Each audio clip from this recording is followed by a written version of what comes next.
everybody, it's Chloe Baggins. And you know who I am. No, I don't. Who are you? I am Bushido. Bushido? That's right. That's Mr. Bushido to all of you. Welcome back for our review of episode 9, the series finale of WandaVision. Titled, so originally, the series finale.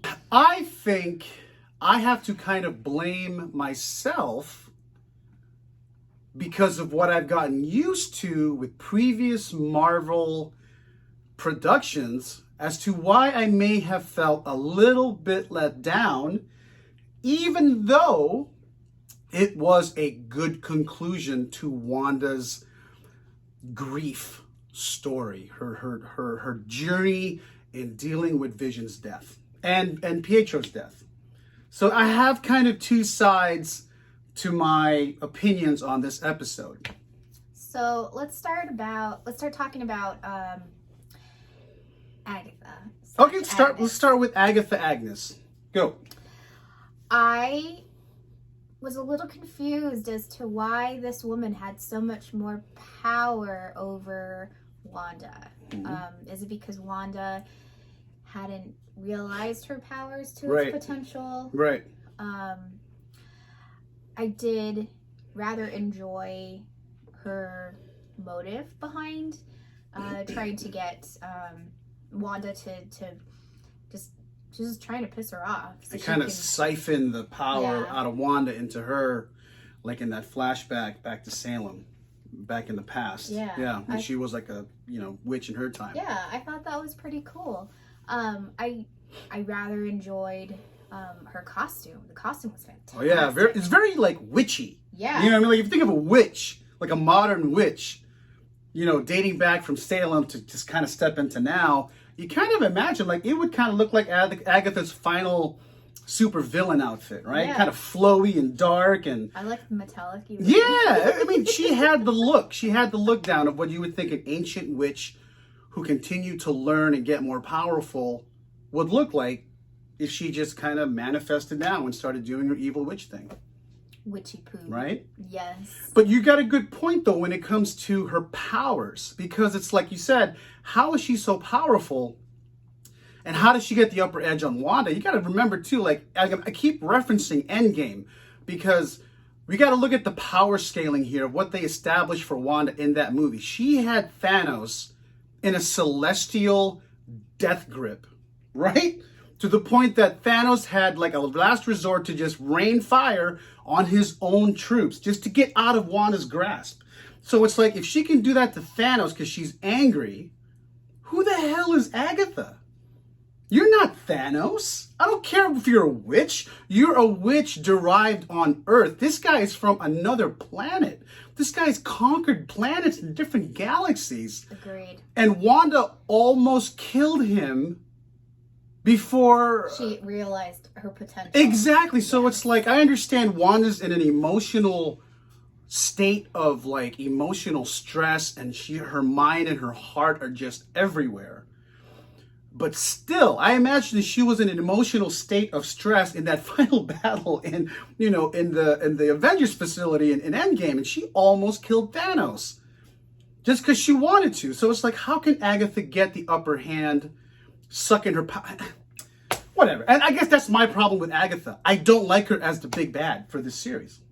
She doesn't strike me as someone who would be a true threat to how powerful we've seen Wanda before she actualized into the Scarlet Witch. Well, they weren't exactly going to put like the ultimate. They were going to put a Thanos. Oh, I know, like an Avengers threat level bad guy, but still, it's like, who the hell are you? I mean, yeah, I like you as like the nosy neighbor and trying to figure out how she got her powers, but you seem more like a lead henchman to someone above you, and she's the one gathering information for this person. But you don't think it would have been a little too what's the word I'm looking for?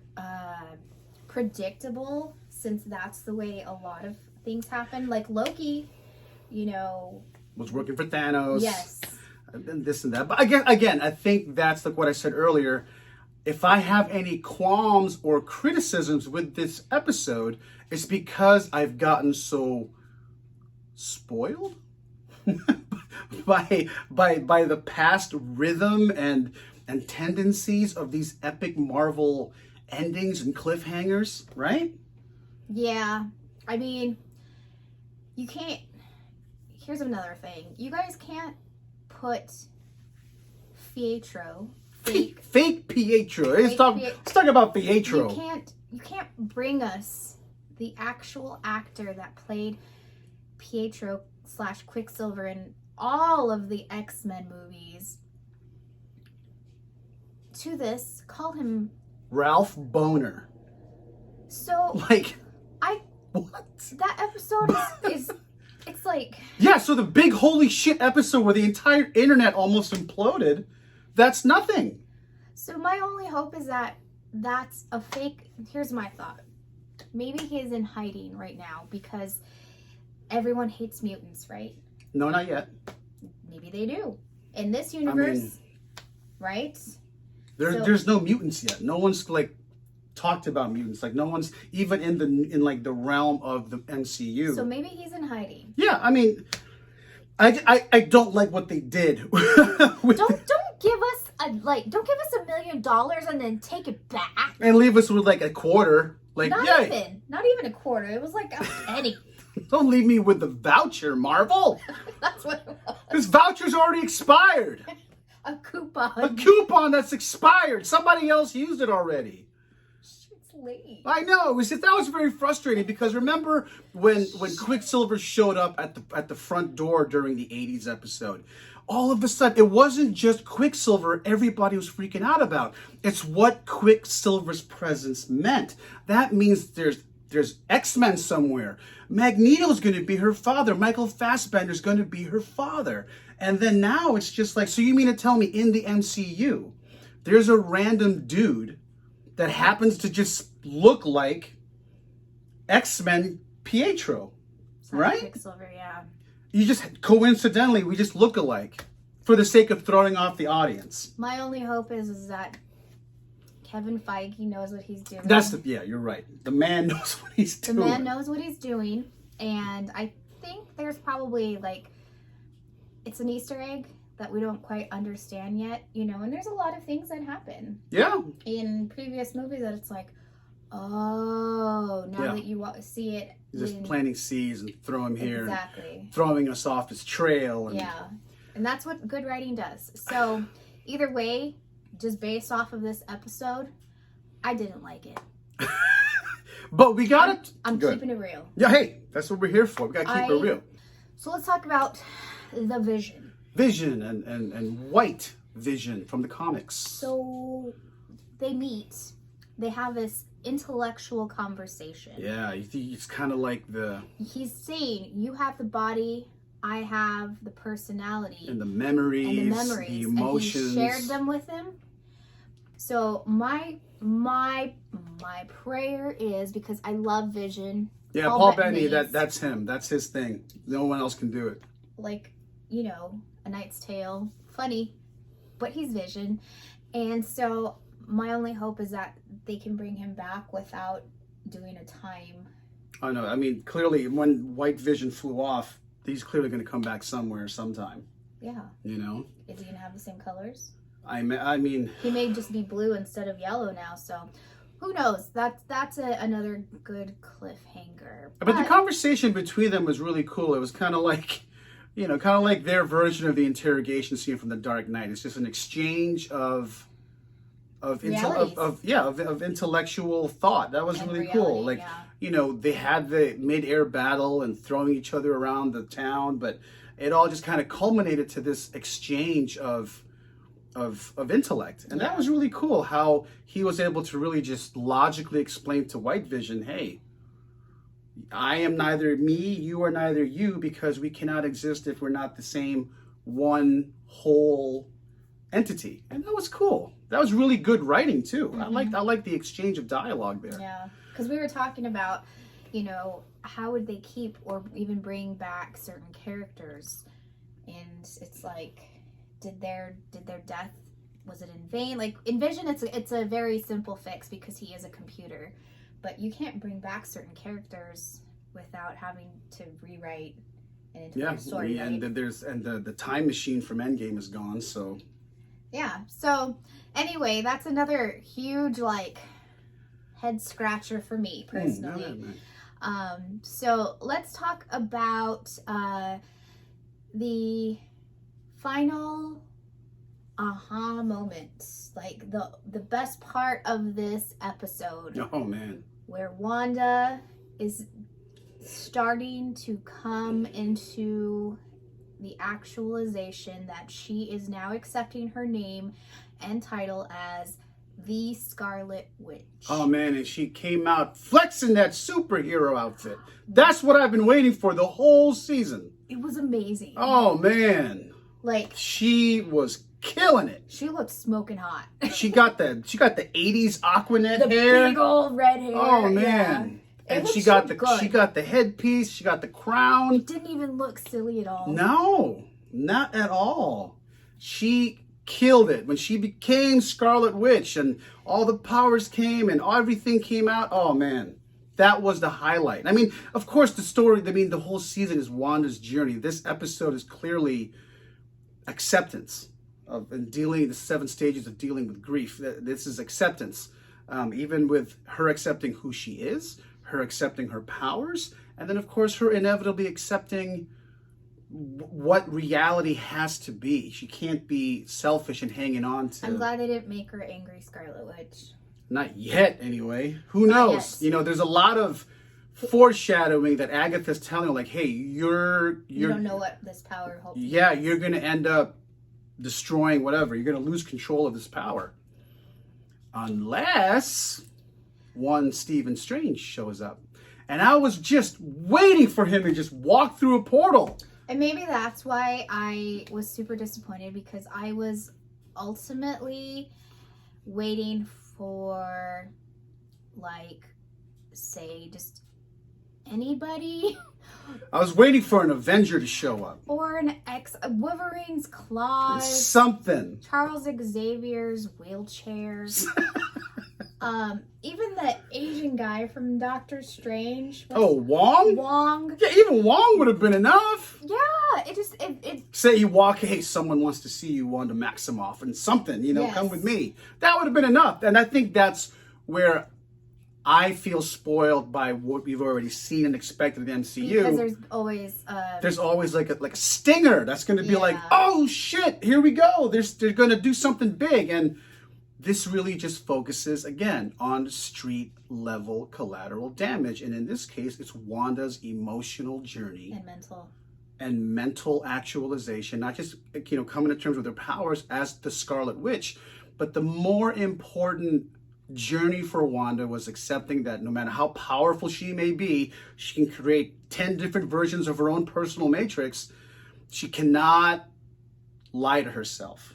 She has to accept Vision's gone. These children, while they were hers in this this version of her matrix, that's not reality. She has to let it go. So it's even to the very end. It started out at street level, and at the very end, it ended off with street level circumstances. And in that way, it was a good episode. My criticisms are just because I'm a spoiled Marvel fanatic from collecting the comics in the 80s. I'm expecting something bigger to just take a tiptoe into the scene or crossover, because how many of the ending credits, mid credits, did we get like a piece of Nick Fury or like an Infinity Stone over here? Spider-Man. Thanos is over here. Yeah. I mean, something bigger is looming. It's not just, oh, they saved the day. They're like, no, they're just postponing the inevitable shitstorm that they can't avoid. I think I was expecting that at the end of this, Well, but hey, maybe it'll all be explained. The cabin, the mid credits. Yeah, the cabin. She's clearly able to project herself while she's studying the book. That's clearly taken from Doctor Strange's monastery library where Wong used to work as a librarian. So So we'll see what happens, you know. But as far as what they wanted to do with Wanda's journey, they did an amazing job. As far as my own expectations as a fan, that's on me. You know what I mean? It's not their fault. This is what they wanted to do. I was just hoping for. I really thought Doctor Strange was going to show up. And maybe man. you ruined it for me. Maybe that's why I was so disappointed with this episode. Because all the fan theories after Quicksilver made sense. You're like, oh my God, this could happen. That could happen. It wasn't just people. X-Men are finally gonna make this in the MCU. Yeah, or like just show Xavier's school something. You know, all the awesome theories, they're gone because Quicksilver's not Quicksilver. Doctor Strange didn't show up. Even Hawkeye didn't even show up. And Hawkeye was the one that had the personal relationship with her. Yeah, that one was disappointing. You would think he'd have been like, hey, Wanda, you know, come home. Let's go to the farm. Something. Did you guys make it to the end credits? With Monica, yeah. Even that I was kind of like, all right. Someone wants to see you. Up there. So we're thinking it's Nick Fury. It's got to be Nick Fury because it was a Skrull sending the message. Yeah, exactly. But that's. I mean, it's their Disney Plus's first MCU. I mean, it was awesome. I mean, yes. I loved. But based off of everything that we have been given at this point, I think maybe we're just still like holding everything to like 12. Yeah, like we're like, I'm still like, I cannot look. That's my problem as a fan, and as I can't look at WandaVision through a lens. Like I'm looking at Infinity War. Yeah. I can't do that. That doesn't make sense. It's not fair. One is down here, and the other one is like in the stratosphere of like Thanos coming to do his shit. I can't look at it that way, and that's my fault as a fan. Well, and Kevin Feige, it's your fault too for setting these expectations. And with Quicksilver, why would you do that? Oh, that would have been perfect. I think maybe that's the biggest disappointment. That's my biggest call. I'm like, yo, Quicksilver was perfect. I thought she was under Agatha. He was under Agatha's control, you know, because it showed her like puppeting him with the purple powers, and when she's killed, he'll be like, oh my God, what the hell? No, I'm Ralph Boner. Dude, what a name. So anyway, what would you rate this episode? I mean, I want to rate it higher. I do. Like, I do. I really do. From the bottom of my nerdy heart, I want to rate it higher because Wanda kicks ass. Elizabeth Olsen, she deserves an Emmy award, nomination, an Emmy nod, something, because she brought the emotion to this, especially toward the end. When it wasn't cheesy at all. No, like you really broke for her, man. Yeah. Especially for those of us who've lost somebody. You're like, shoot, you put yourself in her shoes. You're like, okay, if I had powers derived from an Infinity Stone and I miss someone terribly, would I be tempted to do the same thing? Well, probably. That's what Darcy said. Yeah, it's like, you're human. Yeah, you got these crazy celestial powers, but you're still a human being. You still have these emotions. And man, Elizabeth Olsen killed it. Elizabeth Olsen, I'm going to give an 11. 11 out of 10 Bagginses. And that costume. And that costume, man. Oh, the big payoff of Scarlet Witch. What would you rate the episode? It's 7. It's a 7 out of 10, man. But jeez. It's a 7 out of 10 Bagginses. Son of a building block that took forever. Because I'm trying to look at it as what it is and take the nerdy me out of it. I was hoping it was going to be a 10 for me. Like, the same excitement I was wanting. And I needed it too. I really needed that 10. Oh, man. So for me, it's definitely probably losing Quicksilver. That was the biggest, right to the man. I'm sorry. Man, I'm sorry. 6. The costumes were amazing. Elizabeth Olsen man, yeah. is a fantastic actress. Vision is fantastic. Yep. Everybody. It's just some of the decisions made for the plot is just like, oh, okay. Yeah. So anyway, what did you guys think? I know we weren't alone in this. I know your heart is broken too about Quicksilver. like real broken. And I really thought logically Doctor Strange would have shown up. Especially with all the hinting and foreshadowing of you losing control. I thought he'd be the one dude to be like... Maybe what? There's going to be a WandaVision part 2. Well, she's going to be in the Doctor Strange sequel, so... Oh. So, well, yeah. I mean, we just got to be patient. And that's one thing we are not. Neither of us. I'm an Aries, so that's not in my programming. I'm a Virgo and I should be, but I'm not. Anyway, so tell us what you guys think. Like, tell us about your heartbreak. Is it just me? Am I the one with the problem? It's not you, it's me. It's Bushido. It's not you. It's not just you. I'm that way too. So anyway, thank you guys for coming back and hanging out with us.